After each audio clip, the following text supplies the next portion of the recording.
Well, you're very welcome.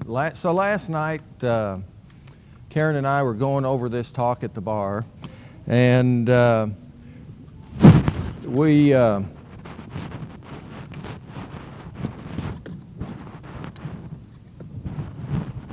that? Okay. And anyway, she went over it a couple times with me, and finally she just kind of hung her head. And you know, Karen's a singer, and she broke into song. And I need to play this for you so you know what you're getting into. This isn't her, but this was the song she was singing.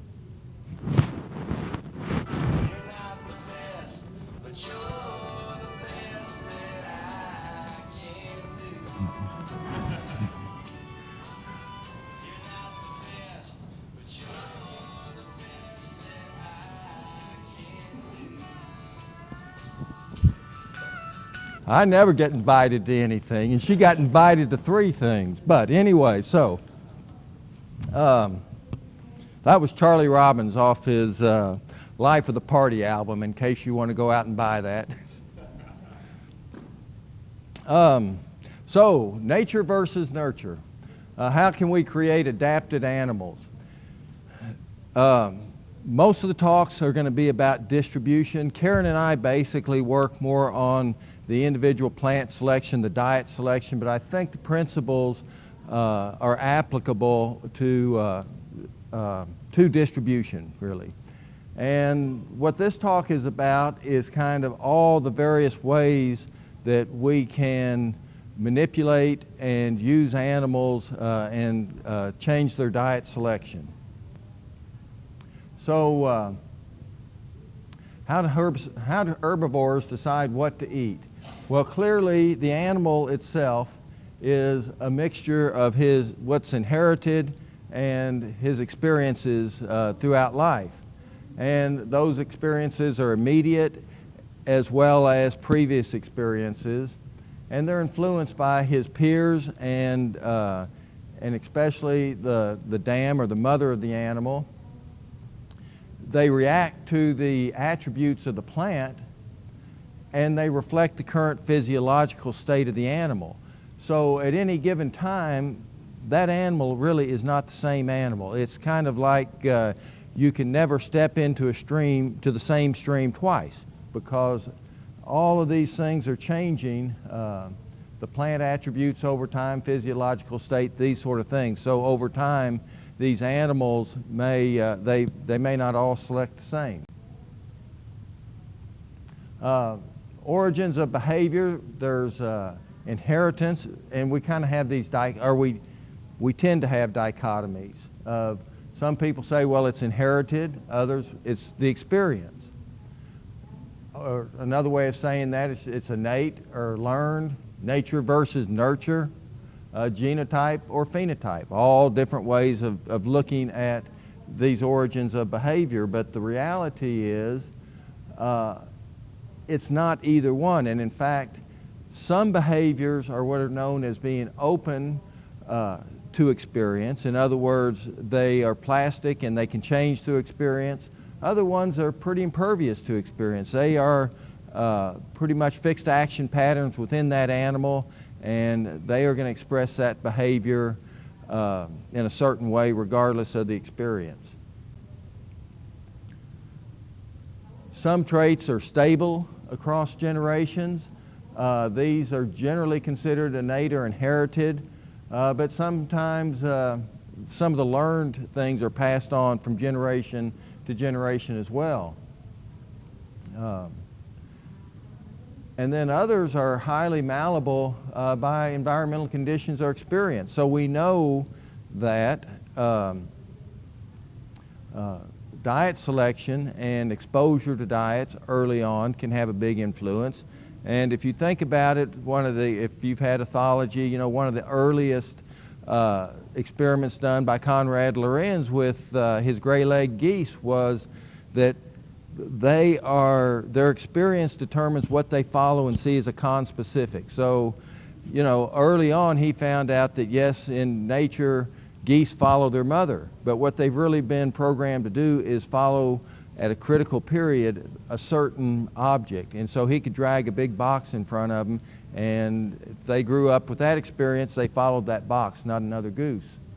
And then there's everything in between, so ultimately it's not a dichotomy, but rather it's a continuum. That some behaviors are more influenced by inheritance, some more by experience, and it's a continuum. There's a continuum from one to the next. Well, are animals born knowing what to eat? Well, to a certain extent. I have never seen a sheep eat a dog. Now, I've seen dogs eat sheep. But there is little evidence for innate preferences. There's a generality that animals do avoid strong flavors, and particularly bitter flavors.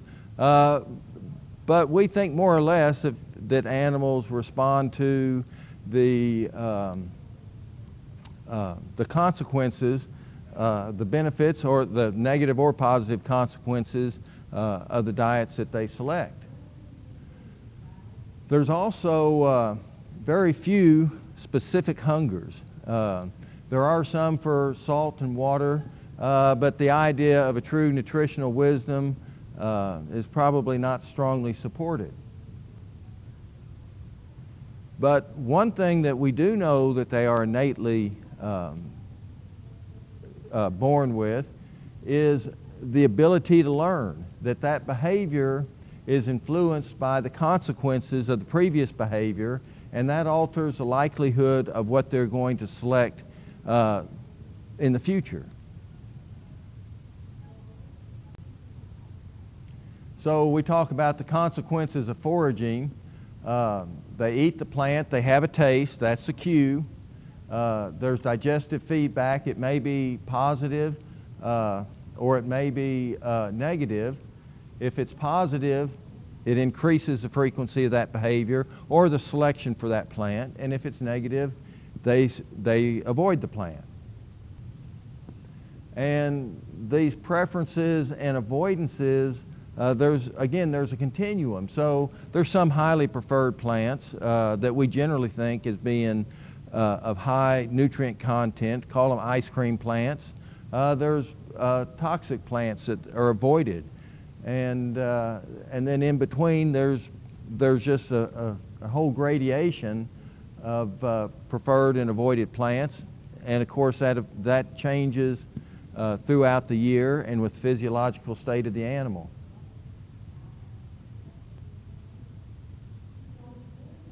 So what are the determinants, what determines nature and magnitude of the feedback? Well, clearly the physiology of the animal does. In other words, some animals have the ability, different species and even animals within species, the ability to denature, detoxify different anti-quality compounds. The morphology of the animal itself determines to some extent what it actually can graze. Their sensory capabilities, the ability to detect the differences, and then just the skills and the abilities of the animals. So that's all inherited. So we have inherited enzyme systems involved in digestion. Again, that affect how well an animal can use certain plants. The actual ability to absorb minerals and nutrients may vary between animals, and the ability of these enzyme systems to detoxify. An example is bitterweed in sheep. The toxic level of bitterweed varies among individuals in sheep, and so some sheep will die with a low dose and some with a high dose. And kind of interestingly, bitterweed is a toxic plant, and it's toxic to all types of livestock, but really it's only a problem with sheep. And it's thought that the reason is we know that sheep are more tolerant of bitter flavors than cattle and goats. And so basically sheep will eat enough of it to get sick and sometimes die. Cattle and goats rarely, if ever, will eat enough unless they're just completely starved to to take a toxic dose. So again, that's kind of a physiological difference between those species. And again, morphology is clearly inherited, so the broad mouth of a cow, the size of its rumen volume to its body weight, liver size in these compared to other types of ruminant species or other breeds of livestock can affect the feedback that they get from the food they select. The digestive morphology, same thing, I just mentioned that, and therefore, at the end of the day, there's a strong inherited component to this diet selection. So that even though cows and moose, more or less large ruminant animals, they select very different diets. Again, they inherit their ability to taste, smell, see, and feel, so how they experience the world is different between species and within individuals, because you know that some things that some stimulus are more offensive to you, say, than other people. And these differences can lead to the ability to make different diet selections.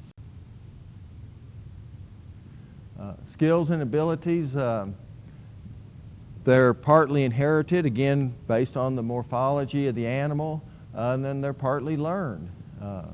Physical dexterity, how high they can reach, the strength of the animal, all these things are limit or influence where they can graze, what they can graze, these sort of things.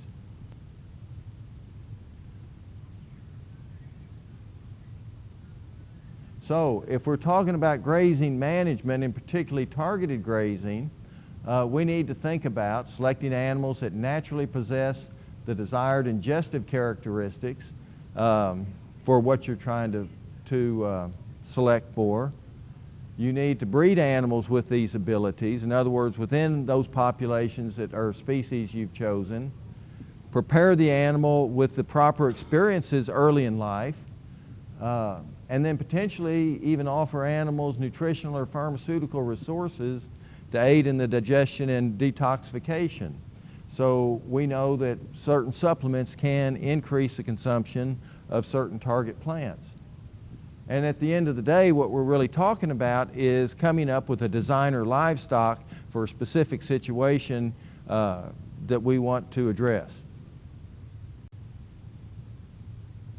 So again, we can select animals with based on species, breed within species, and individuals within those breeds. We know that on the species basis, we have basically browsers, the goat, intermediate feeders, sheep, and grazers, which are cattle, and they have innately different diet selection patterns. But we also know that, like between breeds, that there's overlap. So Angora goats may eat less juniper than Spanish goats on average, but 25% of the Angora goats eat more juniper than the average Spanish goat. Select the right species, actually breed for the job. So we know some breeds of cattle tend to stay in the bottoms, the riparian areas. Other breeds will use the uplands and the steeper slopes more effectively. Early work by Winder in New Mexico showed that Brangus cattle traveled farther from water than either Angus or Hereford cattle. Again, and these cattle are, they have specific, they have been adapted for tropical situations, and so they just behave and utilize the resource differently. We can also select animals for the desired characteristics, and I'll be talking more about that later on this morning. So inherited characteristics and consequences. Again, we've talked about physiology, morphology, the sensory capabilities, skills, and abilities. These are the inherited characteristics that affect the consequences of their diet selection and ultimately determine what the animal will affect. But again, and I mentioned early on that this learning is very important. Early life experiences, in particular with a dam or a pier, are very important. This is just one example where animals were exposed for 5 days at 6 weeks of age, and then 3 months later they were tested, and 34 months later they were tested. They were exposed to wheat, a good feed, and these were lambs. And the bottom line is, if they were exposed alone, it had little effect on them. But when they were exposed with the mother, both at 3 months later or 34 months after the exposure, you can see there's a huge increase in the intake in their diet. So we do know that exposure and training and experiences affect what they eat. Now, I'm going to argue later that if they'd probably carried this experiment out for another month or two, they'd all gone to the same place. But anyway, you can come back for that. Let's see. Animals learn habitat preferences from the mother. So again, I won't spend much time on this, but we know that that calves from certain herds retain that loyalty to where they were raised, that they have learned to use certain ranges, and they tend to stay loyal to those ranges. What about other nutritional and pharmaceutical products to aid in digestion? In other words, how can we actually intervene with that animal to affect what they graze? Here's an example of intake of sagebrush, and by supplementing both sheep or goats, we can increase the amount of sagebrush, because when you have toxic plants, it takes energy to detoxify them. And if you provide that energy and protein and the nutrients they need to do the detoxification, they can increase the consumption of that toxic plant. That was a pen trial. The same thing was shown on pasture using bite count data and either supplemented or non-supplemented sheep. Again, the supplemented sheep, the percent of bites that they took was higher than the non-supplemented sheep. So again, looking at ways of enhancing consumption. We found the same thing with juniper in goats. A protein supplement will generally increase the amount of juniper. So again, what do we want to do? Select animals that naturally possess the desired ingestive characteristics, get the right genetic foundation, select these animals if we can for those abilities, give them the experiences they need to express their genetic potential for that, and then where appropriate, offer the appropriate nutritional or pharmaceutical resources to those animals to be able to use a plant that we want them to use. Again, the idea we would create these minor livestock. So from a practical management perspective, if we know which plants that we want to impact, we can use these designer animals for a variety of different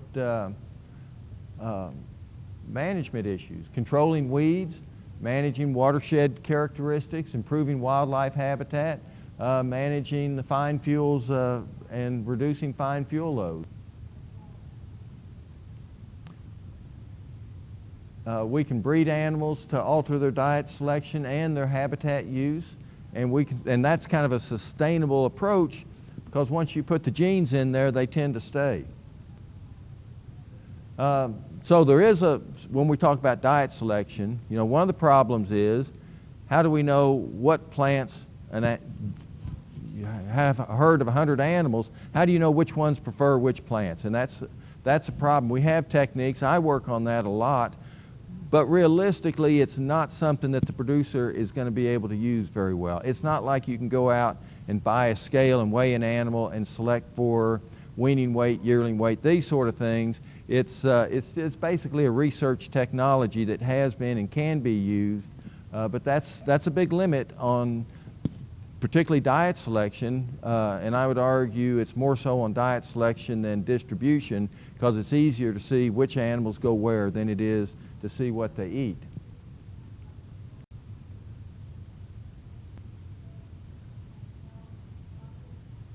And so that's the talk. So if you got any questions, looks like I made it in 20.26 seconds, so right on time. Yeah, lots of time. Thank you, Joe. Yeah.